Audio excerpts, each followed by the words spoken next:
Seraya Voss sprinted through the storm as if the rain could cut her in half. Lightning cracked above the treeline, and the world flashed white, then black, then white again. Her boots slipped on mud, but she caught herself and pushed harder because the sound behind her was not thunder. It was something alive, huge, dragging itself through the brush. She should have kept running. She had survived 3 years by refusing to be the kind of person who stopped for anyone. She had learned that mercy was a beacon. Mercy was how you got caught. Then she saw the wolf. It lay half in a ditch, half on the path, a mountain of fur and blood, chest heaving with the slow rage of a creature that refused to die quietly. Its coat was dark, almost blue-black in the lightning, and its eyes were not normal wolf eyes. They were intelligent, fixed, and furious, as if it understood exactly what the world had done to it. Seraya froze, breath burning.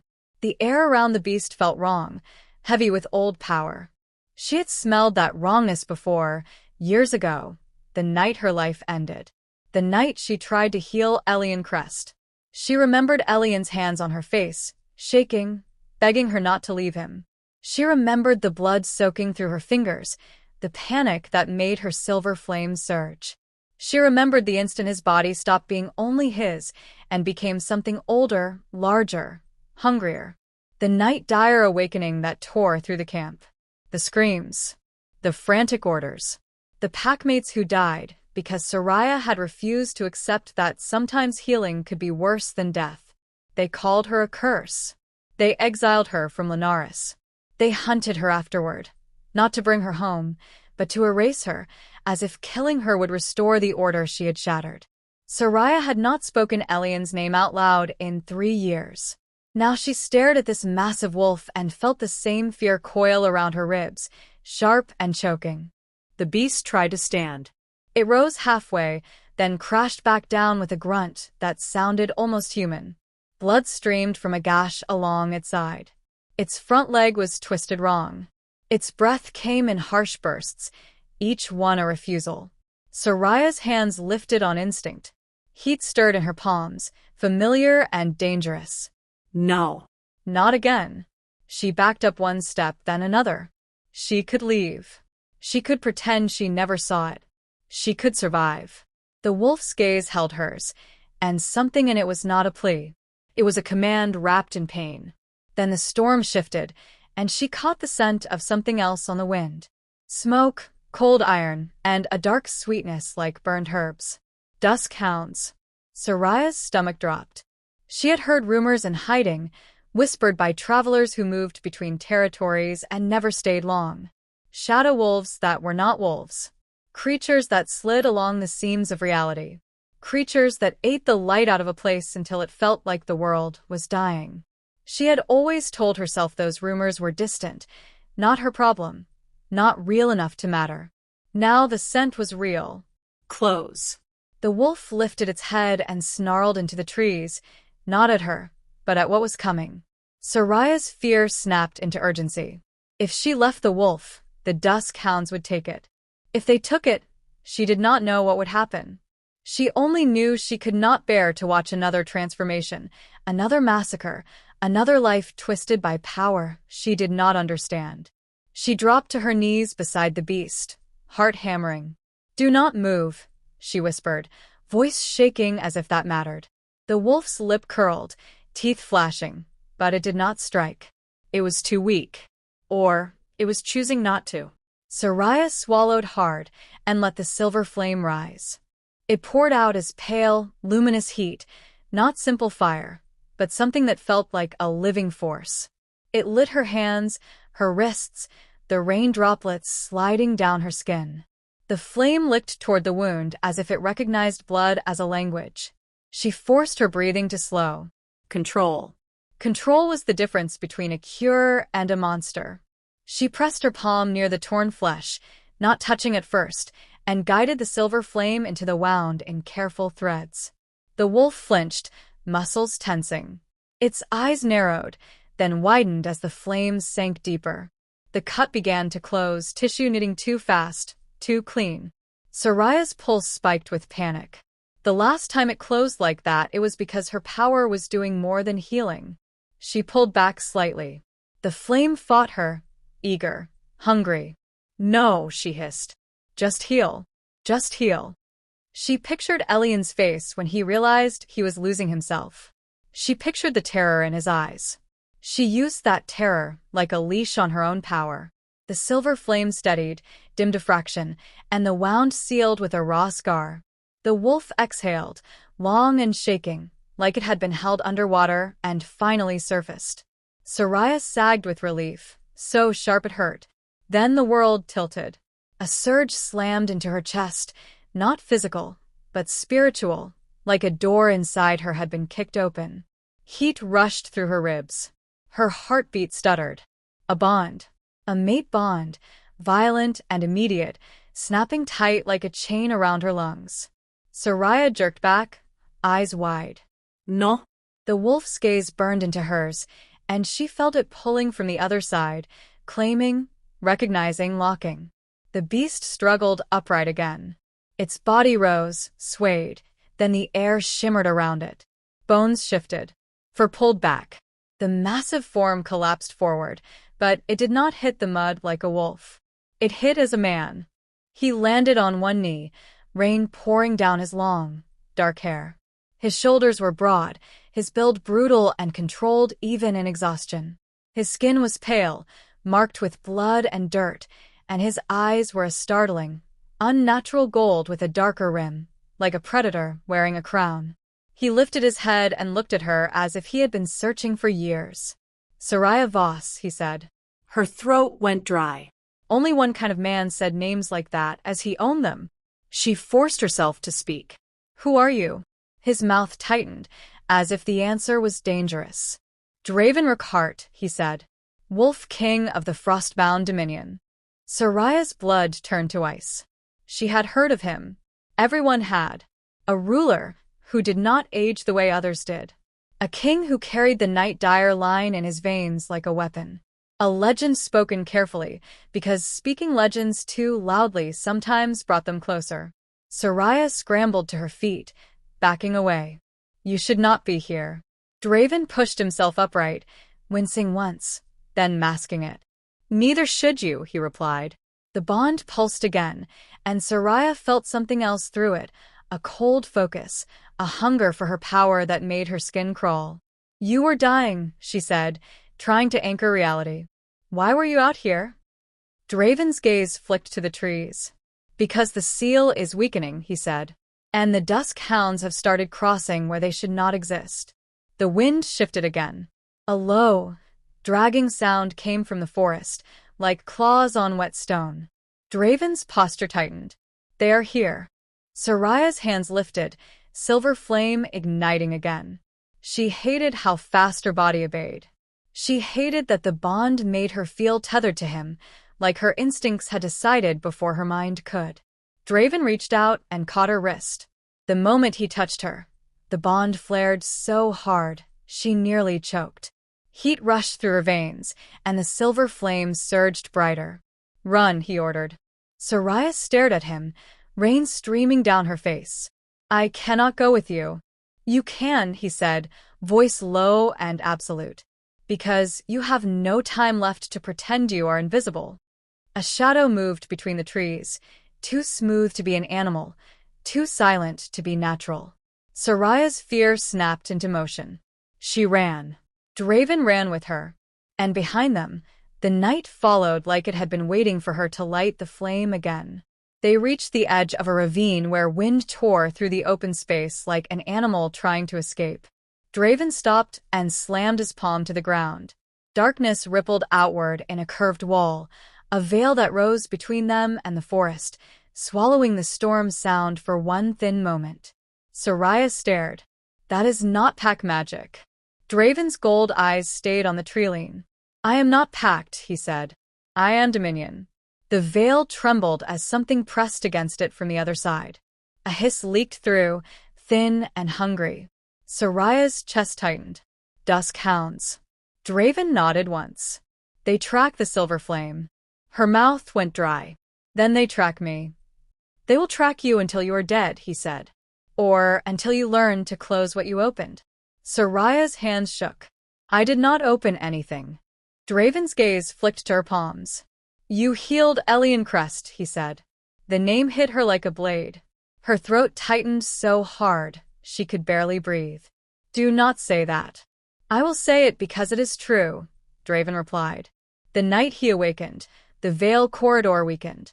Seraya's vision blurred with anger and shame. That was an accident. Accidents still have consequences, Draven said. And now those consequences have teeth. The veil buckled again. Seraya instinctively raised her hands and pushed silver flame into the barrier, not pouring, not blasting, but threading it through the darkness like reinforcement. The veil steadied. The pressure eased. Draven watched the way her power responded to command, and something like satisfaction flashed in his eyes. You can shape it, he said. I can barely survive it, Seraya snapped. Draven stepped closer behind her, close enough that she felt his heat through soaked fabric. The bond pulsed, tightening around her ribs, making her painfully aware of his breathing and her own. Do you feel that? He murmured. Seraya swallowed. I feel the bond. Not the bond, he said. The pull beneath it. She froze because she did feel it, a thin thread tugging from her chest toward him, as her power recognized him as a vessel. Seraya turned sharply. Get out of my head. Draven's expression stayed controlled.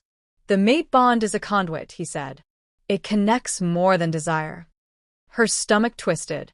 I did not choose you. No, he said, and his voice carried a quiet certainty that terrified her. But the prophecy chose you. Seraya laughed harshly. Prophecy is a story people tell to justify cruelty. It is also a map, Draven replied. And you are on it. The pressure on the veil faded, and the night outside went still, as if the Dusk Hounds had paused to listen. Seraya's voice dropped. Why were you dying in the forest? Draven's jaw tightened. Because someone wants the seal to fail, he said. And they tried to bleed me out where no one would find me. Seraya's eyes narrowed. Who? Draven looked at her, and for the first time, his calm cracked enough to show something darker. Your Lunaris pack, he said. And my council. Seraya's breath caught. My pack cannot reach the Dominion. They can when politics opens doors, Draven said. Regent Cashin, Holt has been feeding them information. He wants you. Seraya's hands clenched. I do not even know this regent. You do not have to, Draven replied. Power attracts those who want to steal it. The Dusk Hounds hissed again, closer now, and Seraya's panic surged. Draven's voice hardened. We go to Ravenhold's citadel. No, Seraya said immediately. I will not walk into a fortress full of people who want to control me. Draven's eyes narrowed. You are already being hunted, he said. If you stay in the wild, you die. If you go back to Lunaris, they kill you. Ravenhold is the only place with wards strong enough to hold a breach. Seraya's throat tightened. I survived 3 years without you. You survived by hiding, Draven said. That strategy ends when the world starts splitting. Seraya's silver flame flickered, reacting to fear, and the veil shuddered.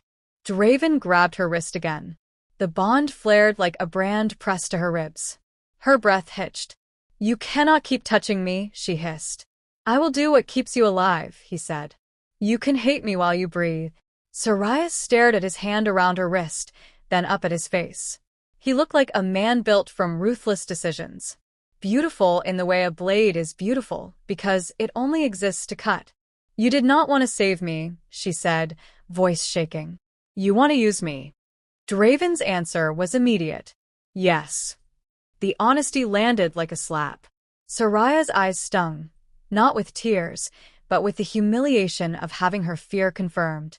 Then why should I go with you? Because I am not the only one who will use you, Draven said. And I am the only one who can stop others from taking you by force. As if his words were a signal, a howl rose from the distance. Not a wolf howl. Something deeper, threaded with wrongness. The Dusk Hounds were calling. Seraya's mouth went dry. If I go with you, what happens? Draven's gaze held hers, unblinking. You learn the truth, he said. You learn what your silver flame really is. You learn why the argent sigil on your skin burns when the night tears open. Seraya flinched.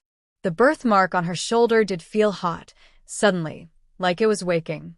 And if I refuse, she asked. Draven's voice dropped. Then you die, he said. And the Light Eater rises faster. The name made the air feel colder. Seraya had heard it once, in a half-whispered story from an old wanderer who looked terrified of his own words. An entity that devoured light itself, older than Pax, older than the first fires. Seraya's chest tightened. You are trying to frighten me into obedience. Draven leaned closer. I am telling you the price of denial, he said. Obedience is your choice. The night outside shifted. The veil bowed inward as something heavy pressed against it again. Seraya pushed Silver Flame into it, but her control was thinning. Draven's grip tightened. Move, he ordered. Seraya's fear screamed at her to run away from him. Her logic screamed that running away from him meant running straight into the teeth waiting in the trees. She moved. Not because she trusted him. Because she refused to die in the mud like a forgotten exile.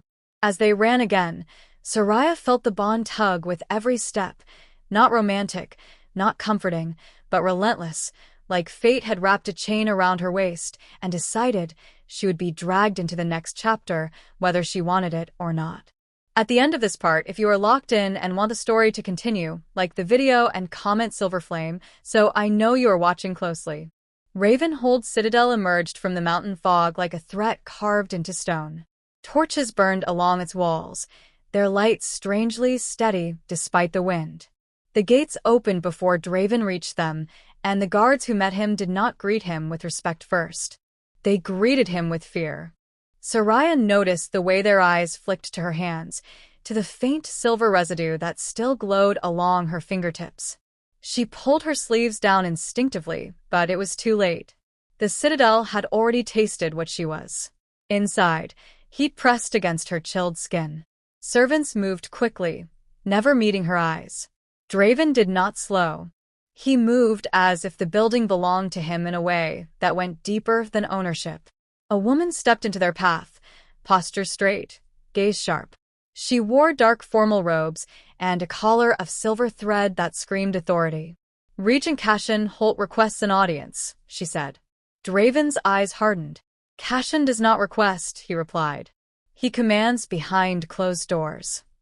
The woman's lips tightened. Then the council awaits, she corrected.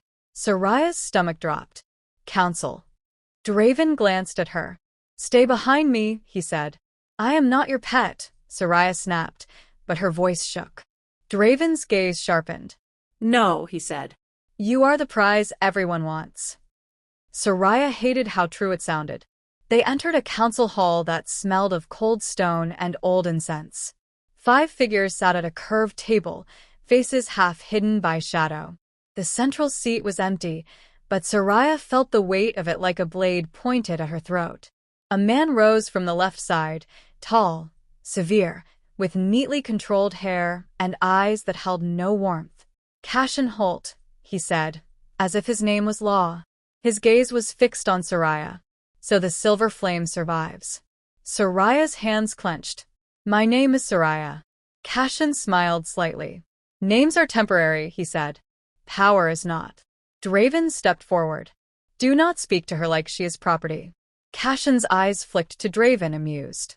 Is she not, he asked, by the mate bond you dragged into our halls? Seraya's chest burned. She felt the bond flare at the mention, like it resented being discussed. Draven's voice went low. The bond does not give you rights. Cashin spread his hands. No, he said. But it gives you leverage, which means it gives us leverage. Seraya's pulse spiked. What do you want? Cashin's gaze did not leave her. Control, he said simply. Your silver flame can awaken the night direline. That is not healing. That is the resurrection of a bloodline designed for war. Seraya swallowed hard. I did not design it. You carry it, Cashin replied. So, you will be governed by it. Draven's shadows stirred at his feet, and the torches flickered. Try, Draven said. Cashin's smile thinned. You are injured, he said, cool. You cannot posture forever. Seraya's stomach turned. Draven had been bleeding. She had seen it. His movements were too precise for someone who did not hurt, which meant he was hiding it. A second council member spoke, voice like polished steel. Lunaris is already marching. Seraya froze. They found me. Cashin nodded. They were always going to, he said. Your exile was never about justice. It was about fear. Packs fear what they cannot control. Draven's gaze cut to Seraya. They will use your guilt, he said quietly. They will promise forgiveness. They will offer you back your old life. Then they will chain you. Seraya's throat tightened. They cannot chain me here. Cashin leaned forward. We can, he said. The word hit like a door slamming. Seraya's silver flame flared in instinct, silver light rising around her fingers. The council members flinched, then watched with hunger. Cashin's eyes gleamed. Yes, he murmured. There it is. Draven turned sharply toward Seraya. Lower it, he said, voice urgent. Seraya tried, but the flame responded to fear, and her fear was climbing. A horn sounded from outside the citadel. One long call, then another. Seraya's stomach dropped. They are here.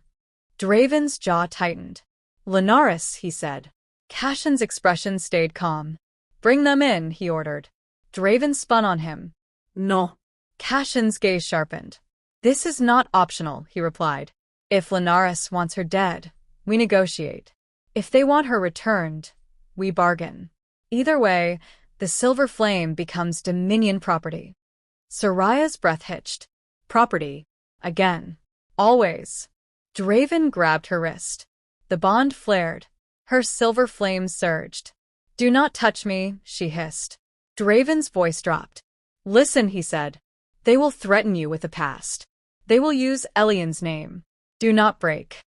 Seraya's eyes stung. Elian is not a weapon. In the next breath, the doors opened and Lunaris warriors marched in, wet from the storm, eyes bright with fury. At their front stood Alpha Marrow Vale, broad-shouldered, silver-haired, face severe with authority. His gaze locked on Seraya instantly. No relief. No wotems. Only condemnation. Seraya Karen, Marrow called, using her old surname like a chain. By Lunaris law, your sentence. Seraya's throat tightened. You do not get to name me. Marrow's lips curled. We named you when we spared you, he said. We can unname you now. Two warriors dragged a bound man into the hall. Elian Crest. Or what remained of him. Seraya's heart slammed. The man's face was gaunt, his eyes hollow, and restraints covered his arms and chest with silver-etched runes. He looked alive, but wrong, like he was being held together by force. Marrow's voice turned almost gentle.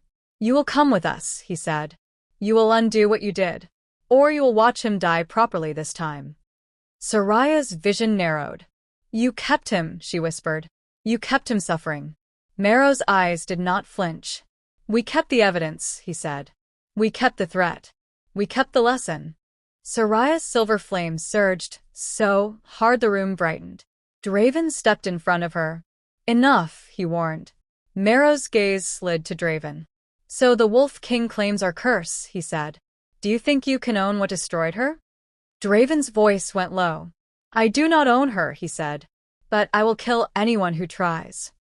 Seraya stared at Elian's hollow eyes, at the restraints, at the cruelty dressed as law, and something inside her snapped from grief into rage. Then the air shifted. A cold seam opened behind the Lunaris warriors, and darkness slid out like breath. Dusk Hounds. They were here, inside Ravenhold, where Ward should have held. Cashin's smile vanished. Draven's shadow surged. Seraya's silver flame roared alive. And in the chaos of politics turning into survival, Seraya realized the world was not just hunting her. It was unraveling around her. The first Dusk Hound lunged through the seam and hit a Lunaris warrior so fast the man did not even scream. He simply disappeared, as if darkness swallowed the concept of him. The hall erupted. Steel flashed. Bodies collided. Torches flickered. bending light in a way that made the room feel unreal. More seams opened. 2. Then 3. Then a rip that crawled along the ceiling like a wound tearing wider. Cashin shouted orders, but even the council's guards stumbled back in fear. Politics could not negotiate with things that ate reality.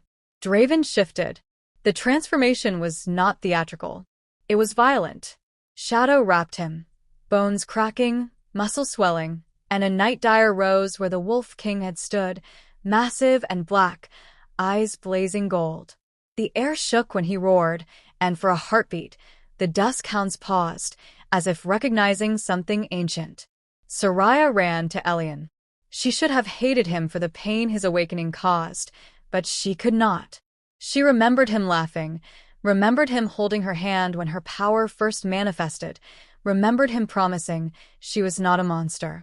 Now he was bound and hollow, and his eyes flickered toward her with something like recognition. "Seraya," he rasped. Her throat tightened. "I am here," she whispered. "I am sorry." Elian's gaze drifted past her, toward the seams opening wider. "Too late," he breathed. A Dusk Hound launched at Seraya's back. She spun and blasted silver flame, a clean spear of light that struck the creature mid-leap. It shattered into ash and cold mist. Seraya's hand shook, but she did not stop. She flung flame again and again, dissolving shadow bodies, forcing the room brighter with every strike. She felt powerful. Then she felt empty. A thin pull tugged at her chest, subtle and invasive, like fingers siphoning through her ribs. The mate bond. Seraya froze. She felt her silver flame draining, not into the air, not into the seams, but into Draven. He was feeding on her power to strengthen his shadow and hold back the breaches. He had not asked. He had taken. Betrayal hit harder than any blade. It was intimate because it happened inside the one connection she could not escape. "Stop," she shouted, voice cracking. The night dire turned, gold eyes flaring, and she felt his focus on her through the bond. He did not stop. Seraya's rage ignited into something sharp and cold. She reached inward, found the point where the bond carried her power outward, and clenched it shut like a fist closing around a throat. The conduit snapped. Draven staggered, his massive form faltering for a fraction of a second. Seraya's silver flame surged back into her, roaring brighter, hotter, more obedient to her will than it had ever been. Cashin saw it and shouted, "Contain her. Do not let her learn control." Marrow shouted, "Kill her now." Both factions moved toward her at once. Seraya laughed, a harsh, shaking sound. "You want me afraid," she said. "You want me small." A seam split wider behind them, and something vast breathed through it. Not a Dusk Hound this time, but the presence that made all of them feel like insects under a starless sky. The Light Eater. The room dimmed as if light itself was being swallowed. Torches guttered. The air grew cold, not storm cold, but cosmic cold. Elian's restraints began to glow, and his body convulsed. "Seraya," he gasped, "the veil corridor is open." Her argent sigil burned like a brand on her skin. Pain flared, then clarity. The silver flame was not only healing. It was a key, and she had been trying to live as if keys did not open doors. Seraya stepped away from the fighting, away from Draven, away from the council table, toward the largest seam where darkness breathed. The silver flame around her hand steadied, no longer reacting, but responding.